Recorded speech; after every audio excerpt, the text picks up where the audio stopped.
Ukko, Aleithia, hello. Um, it's your papa. I wanted to take an opportunity, if I can ask for that, Laura, to share a little bit about the Kalevala. The reason I think this is important to share, Ukko, is because this is where your name comes from. When your mother and I named you, we had not yet read the Kalevala, but after we selected your name, we realized that this was a name that came from an epic poem, and the name of that poem is a Kalevala. And so we got the books and we read through them, and this was something that your mom would read to you as you took a nap, much the same way that she likely reads to Aleithia and you as well.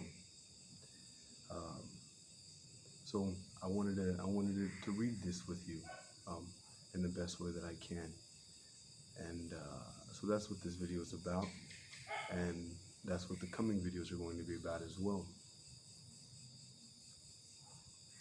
Today we're going to start with a little bit in the preface.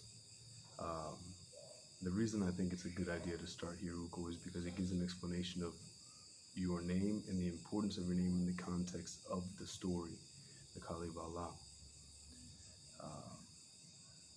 You should know this is a Finnish poem. It's a poem that comes from the land that is now called Finland, but this poem comes from a time before Finland had the name Finland.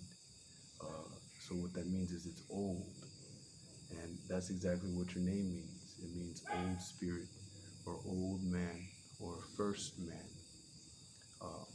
In the context of the Kalevala, this is the name of their greatest symbol, of their greatest deity. Anytime anybody needs something, even if he's a great hero, they pray, they ask Ukko, the grandfather of the heavens, for help.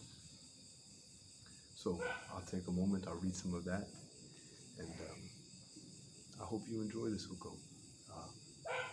This is a good way for me for us to be together. The Kalevala. Here's a picture of what a man might have looked like in the time of these stories.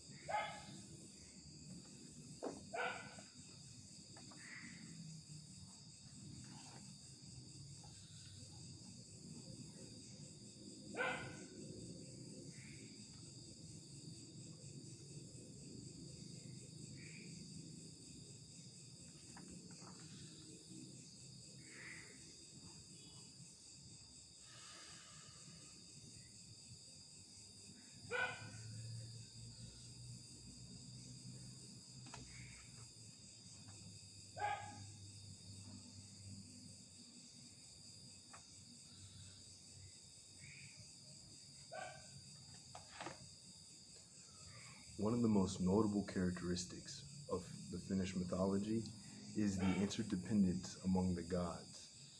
Every deity, says a person named Kastren, however petty he may be, rules in his own sphere as a substantial, independent power, or, to speak in the spirit of the Kalevala, as a self-ruling householder.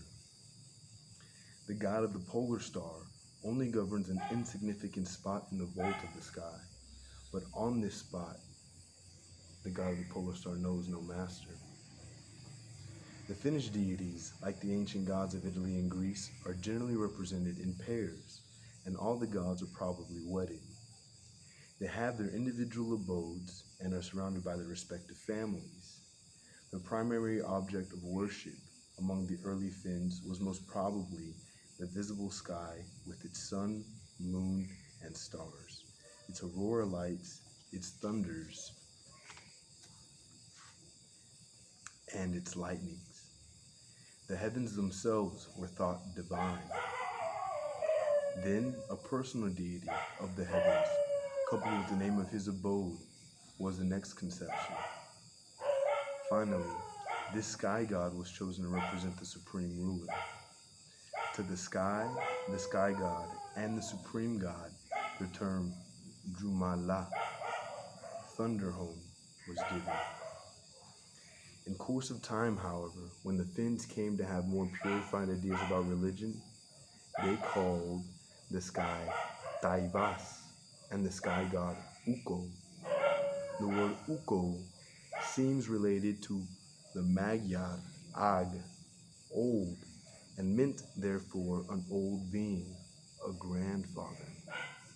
But ultimately, it came to be used exclusively as the name of the highest of the Finnish deities.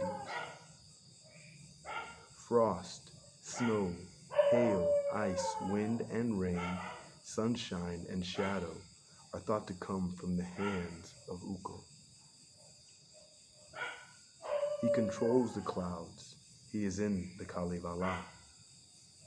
He controls the clouds. He is called in the Kalevala the leader of the clouds, the shepherd of lamb clouds, the god of the breezes, the golden king, the silvern ruler of the air, and the father of the heavens. He wields thunderbolts, striking down the spirits of evil on the mountains, and is therefore termed the Thunderer, like the Greek Zeus, and his abode is called the Thunder Home. Ukko is often represented as sitting upon a cloud in the vault of the sky, and bearing on his shoulders the firmament, and therefore he is termed the pivot of the heavens. He is armed as an omnipotent warrior. His fiery arrows are forged from copper, the lightning in his sword, and the rainbow his bow. The lightning is his sword, and the rainbow his bow, still called Ukon Kari. Like the German god Thor, Ukko swings a hammer. And finally, we find in a vein of familiar symbolism, that his skirt sparkles with fire, and his stockings are blue, and his shoes crimson colored. In the following runes, Ukko here and there interposes. Thus, when the sun and moon were stolen from the heavens and hidden away in the cave of the copper-bearing mountain by the wicked hostess of the dismal Sariola, he, Ukko, like Atlas in the Greek mythology, relinquishes the support of the heavens, thunders along the borders of the darkened clouds, and strikes fire from his sword to kindle a new sun and a new moon. Again, when Lemminkainen is hunting the fire-breathing horse of Piru, Ukko, invoked by the reckless hero, checks the speed of the mighty courser by opening the windows of heaven and showering upon him flakes of snow, balls of ice, and hailstones of iron. Usually, however, Ukko prefers to encourage a spirit of independence among his worshippers. Often, we find him, in the runes, refusing to heed the call of his people for help, as when Ilmatar, the daughter of the air, vainly invoked him to her aid, that Wainamoinen, already 700 years unborn, might be delivered. So also Wainamoinen beseeches Ukko in vain to check the crimson stream flowing from his knee, wounded by an axe at the hands of Hissi. Ukko, however, with all his powers, is by no means superior to the sun, moon, and other bodies dwelling in the heavens. They are uninfluenced by him, and are considered deities in their own right. Thus, Vaivai means both sun and sun god. Kun means moon and moon god. And Taiti and Otava designate the polar star and the great bear respectively, as well as the deities of these bodies. The sun and the moon each have a consort, and sons and daughters. Two sons, only of Vaivai, appear in the Kalevala. One comes to aid Wainamoinen in his efforts to destroy the mystic firefish by throwing from the heavens to the girl of the hero a magic knife, silver-edged and golden-handled.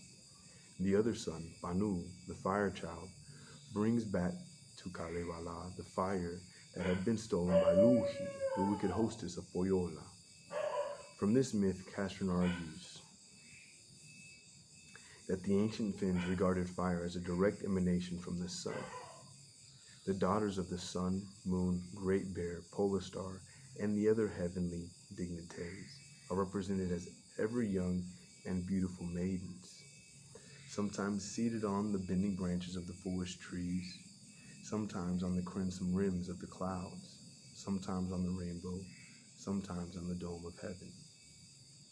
These daughters are believed to be skilled to perfection in the arts of spinning and weaving, accomplishments probably attributed to them from the fanciful likeness of the rays of light to the warp of the weaver's web. The sun's career of usefulness and beneficence in bringing light and life to Northland is seldom varied. Occasionally, he steps from his accustomed path to give important information to his suffering worshippers. For example, when the star and the moon refuse the information, the sun tells the Virgin Mariata where her golden infant lies hidden.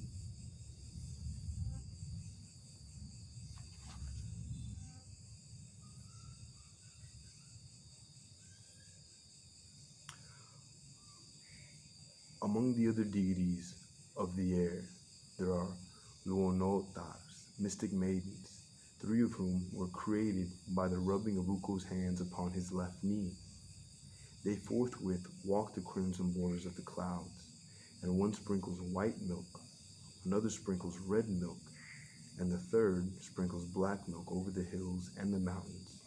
Thus, these maidens become the mothers of iron. As related in the 9th rune of the Kalevala, in the highest regions of the heavens, Untar or Undutar has her abode and presides over mists and fogs. These she passes through a silver sieve before sending them to earth. There are also goddesses of the winds, one especially noteworthy, Suvetar, Suve, meaning south or summer, the goddess of the south wind. She is represented as a kind-hearted deity, healing her sick and afflicting flowers with honey, which she lets drop from the clouds. She also keeps watch over the herds grazing in the fields and forests.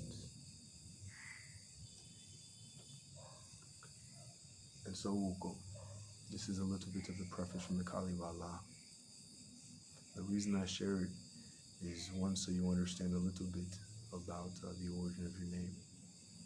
2, so that your sister Aleithia has an opportunity to hear my voice and see my face. And 3, so that it can be understood. Maybe this is most important, Ukko. Regardless of what your name is, this is my belief as your father and also as a person, an individual person. Regardless of what your name is, you are all powerful. You are all powerful within your own right and within your own context. And your context is that which you create for yourself. And you create for yourself your context with your heart and the way in which you see the world, Ukko. Within that, you are all powerful. Anything you wish for, anything you want, is yours. This is something I believe. This is something I have found evidence to believe in. Having stated such, Ukko, it also needs to be understood that regardless of how powerful one is in their own right, in their own context, their power does not go beyond or outside of their own context. And if one hopes, in my own opinion, and as the evidence I've come upon suggests, if one hopes to reach the fullness of their own power, they have to respect the power of others and encourage them to realize that for themselves. And that's what I understand this story of Ukko is saying. Ukko was the father of the heavens. This is the name the Finnish people call the idea Father of the heavens. They call him Ukko. They call him Ukko. But being the Father of heavens and the creator of other deities who in their own right rule certain aspects of heaven, Ukko does not have power over them. Ukko only has power over himself. But he has the power to encourage, to help. So, those are the three reasons, Ukko. I want you to understand where your name comes from. I want your sister to hear my voice.